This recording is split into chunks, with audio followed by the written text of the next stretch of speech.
Hamparan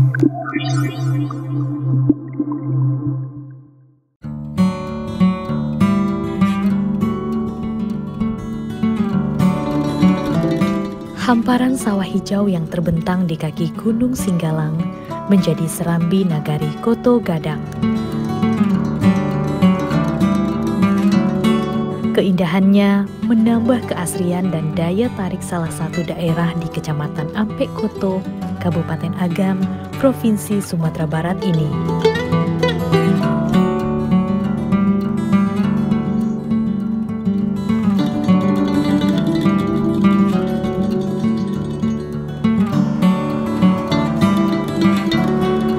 Koto Gadang hanya berjarak sekitar 15 menit dari kota Bukit Tinggi. Bicara tentang Koto Gadang, tak bisa dilepaskan dari sejarah bangsa Indonesia. Disinilah 3 pahlawan nasional berasal, Haji Agus Salim, Sultan Syahrir, dan juga Ruhana Kudus. Koto Gadang sudah menjadi daerah penting saat zaman kolonial. Ini dibuktikan dengan banyaknya rumah warga yang berarsitektur Eropa. Bangunan-bangunan yang mendominasi pemukiman itu berdiri sejak abad ke-19. Wali Nagari Koto Gadang, Muhammad Budi Zulfikar menyebut, keberadaan rumah-rumah tua itu menjadi kultur dan budaya serta kebanggaan masyarakat setempat. Menurutnya, penempatan atau area bangunan di daerah itu juga berdasarkan klaster 4 suku yang ada. Koto Gadang itu luasnya lebih kurang 892 hektar, terdiri dari 3 jorong, terletaknya di Kecamatan Parkoto, Kabupaten Agam. Berbicara tentang arsitektur bangunan yang ada di Koto Gadang, ini sudah menjadi kultur dan budaya nagari Koto Gadang. Artinya di Koto Gadang ada 4 suku, ada suku Caniago, suku Sikumbang, suku Koto, suku Piliang, Guci. Semenjak dahulunya, artinya dari Koto Gadang zaman ke zaman, arsitektur bangunan itu tertata dengan baik dan rapi. Demikianlah pemuka-pemuka kita, orang-orang tua kita, para pemilik rumah mendesain. Artinya ada klaster bangunannya, ada klaster suku Koto, klaster suku Piliang, klaster Guci, dan juga Sikumbang.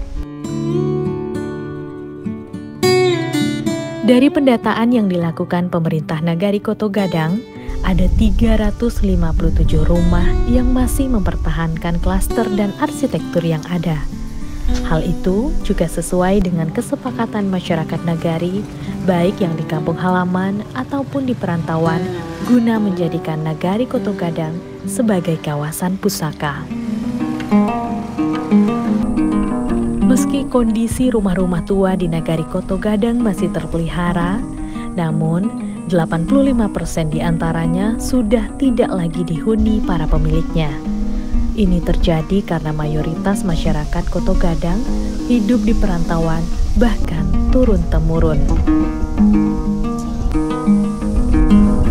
Agar rumah-rumah mereka tidak lapuk tak terawat, para pemilik rumah mempercayakan pengurusan rumah mereka kepada orang lain. Mereka umumnya berasal dari luar Koto Gadang yang telah dipercaya dan terikat perjanjian dengan pemilik rumah, termasuk mengelola persawahan ataupun lahan pertanian.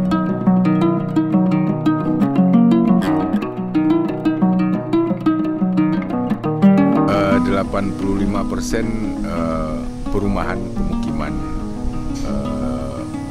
yang ada di Koto Gadang itu istilahnya tinggalnya bukan dalam status tinggal kosong. Artinya didomisili oleh masyarakat yang datang dari luar dengan konsekuensi dan yang jelas dengan para pemilik rumah yang disetujui oleh para datuk. Yang menjaga orang dari mana?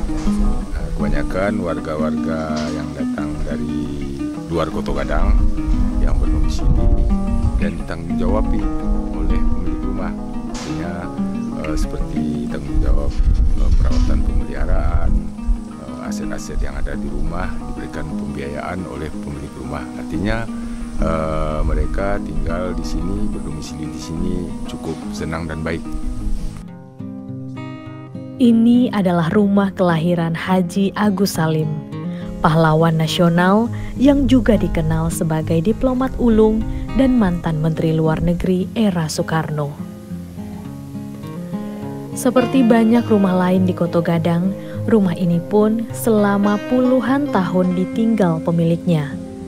Namun, sejak setahun terakhir, rumah ini dihuni oleh salah seorang anggota keluarga yang kembali dari rantau.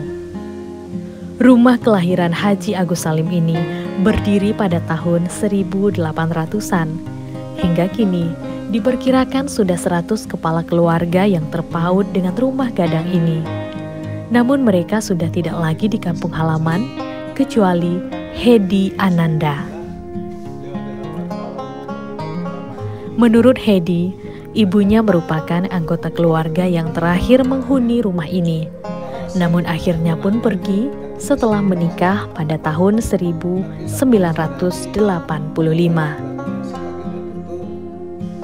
Agar rumah pusako ini tetap terpelihara, keluarga Haji Agus Salim pun mempercayakan orang lain untuk menempati dan merawat rumah. Rumah ini rumah kelahiran Haji Agus Salim, rumah ibunya rumah ibunya Haji Agus Salim. Nah, jadi kalau untuk keturunan beliau itu di rumah istrinya beliau.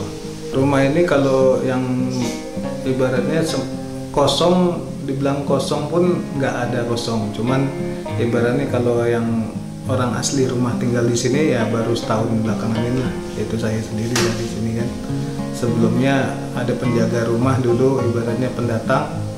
Ibaratnya cari rumah, ya, kita taruh di pavilion belakang kan untuk menjaga rumah. Karena keluarga sendiri juga dirantau semua, jadi dan diminta pulang pun juga pada nggak ada yang mau pulang kan.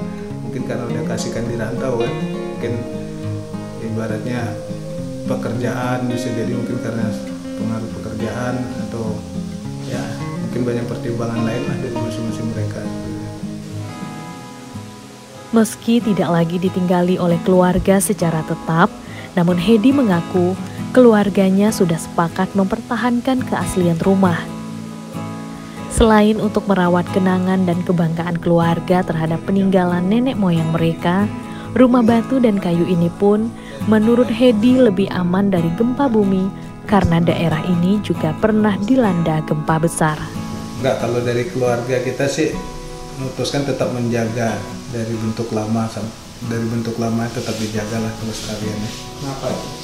Karena kalau menurut pemikiran saya kalau kita bikin rumah batu di sini juga area juga rawan gempa ya. Jadi kalau rumah kayu ini kalau gempa paling cuma goncang aja, kalau rumah batu kan gempa hancur ya. Untuk menjaga ya kenangan masa lalu lah. Jadi keluarga-keluarga yang dirantau ketika pulang jadi masih melihat inilah rumah kampung gitu, rumah kampung, rumah asal muasal kita di sini semua di situ. Selain keberadaan rumah-rumah peninggalan zaman kolonial, tanah kelahiran para pahlawan nasional, Koto Gadang masih menyimpan beragam kekayaan budaya dan aktivitas sosial masyarakat seperti kerajinan perak dan tenun yang menarik untuk disaksikan.